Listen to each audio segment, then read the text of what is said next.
Welcome back to the conversation. It's more Adrienne Lawrence, and this time I have with me senior business news reporter for Insider, Samantha Delouya. Thanks for joining us, Samantha. Thanks so much for having me. All right, so at the close of last year, we talked about things like quiet quitting, career cushioning, all of these phrases for the workplace. And I'd love to talk a little bit about those trends and why they took 2022 by storm, in addition to what you are seeing for 2023. Definitely. So yeah, 2022 was a big year for these buzzy, alliterative workplace trends. And so yeah, I was sort of wondering, why are we seeing all this? What is quiet quitting and career cushioning and all these things? And I spoke to a number of experts, and they tell me that, a lot of this are terms for sort of old workplace dynamics, but others say it signals a real shifting dynamic in the workplace. The pandemic is now almost 3 years ago, it began, and it was a very stressful situation for a lot of people, and it's caused ramifications in the workplace.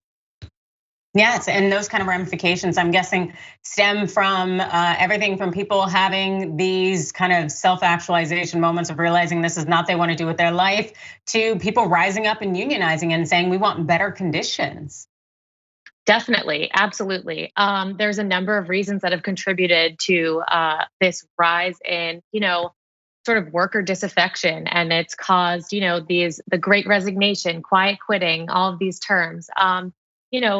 The labor market has gotten tighter. People are able to, vote with their feet if they don't like a job, if they don't think it's paying enough, if the benefits aren't good, management isn't hearing them out, they don't feel like there's career opportunities. For the past year and a half or so, they've been able to get up and leave. They've been able to, sort of check out. And, until recently, they didn't really have to worry about layoffs as much, although that is becoming a bigger issue in the past few months, especially in the tech and media sector and others that, rely heavily on advertising. Yeah, it's a little bit unfortunate because I enjoyed seeing the uprising, people standing up for their worth and the conditions in which they wanted to work with. I thought it was a very empowering thing to watch. But then as we see the economy kind of move toward more of a restrictive end, and also, as you noted, in tech and other areas, seeing there being layoffs, I think it has people back in the mindset, unfortunately, that put them in this area of discomfort of possibly tolerating behavior that they should not tolerate. Yeah, definitely. A lot of these, things that we've seen are old dynamics, but they were sort of under the surface for almost a generation until recently, where workers were able to see that, work-life balance is something that they can attain if they work from home. That works really well for some people. Or, other things like that, there's more to life perhaps than going above and beyond at your job. And obviously that's not the case for everybody, but for some of these people, they realize that there is life outside of work. And this pandemic sort of shook into them that they should be focused on other things like fair wages so that they can afford to have, life outside of work. And so that's definitely been the trend. Although some experts, as I noted before, have mentioned that, the power is shifting a bit back to the employers as the economy slows down. And obviously, as in certain sectors, it's harder to find another job. You can't be as forceful with your employee because you can risk losing your job and, risk not being able to get another one. Yes, and that's something, unfortunately, that again will put people back in the situation they were in before. And so hopefully there can be enough sufficient momentum so that there is a solid balance for both parties, as opposed to kind of this exploitative relationship that we've often seen when it comes to workplace dynamics. But something I would love to talk about in this same vein is where this is leading to in terms of 2023. I know we've already touched on the fact that we're seeing the economy become a little bit more restrictive, and as a result of that, the power dynamic is shifting somewhat back to the employer. But in terms of how people are handling themselves in the workplace, even if they are forced to commit to being back in these workplaces that are less accommodating in terms of their life, what are we seeing from people?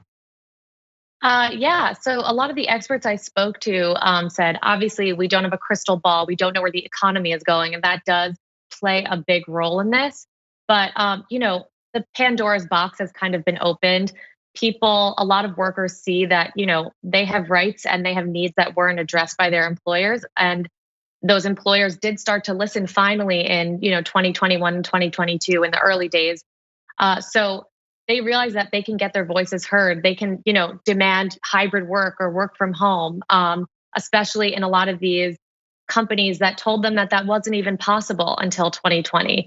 So a lot of the experts I spoke to said that companies are going to need to do a better job of clearly defining career paths for workers so that they don't feel stagnant. They don't quiet quit. They see a future in the company. So that's going to be something that's going to have to be a focus for managers, especially because with the tighter labor force, which is still tight as of now, there are harder to fill jobs. And so workplace experts I spoke to said, take that talent from within your company and rise up that talent instead of hiring from outside.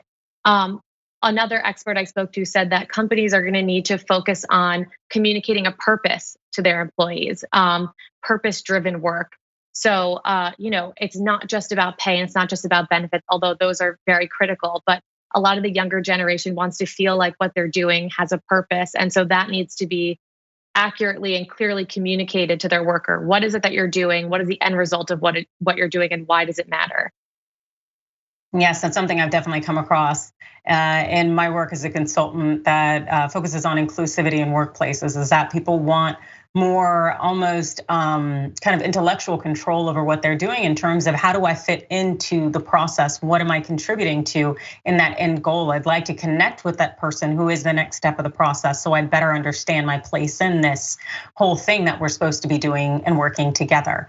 And I think that that's great. Employers should truly embrace it because it says that this person is making that psychological investment in terms of the work that they're doing. And so having workplaces that look past the whole thought of you're just a cog in the wheel machine, that could be a way in which you can retain solid invested employees. But it seems to be a matter of changing the mindset of employers and starting to see people as whole individuals that have different needs that need to be nurtured in order to continue to get them to achieve optimal performance. Definitely. And, it's not all necessarily trending in a positive direction for workers, unfortunately. There are some countervailing forces here. For example, there has been much reporting about how Silicon Valley is inspired by Elon Musk's management at Twitter. And, the fact that he can lay off that many workers and not really communicate the company's goals clearly to their workers for such a long time.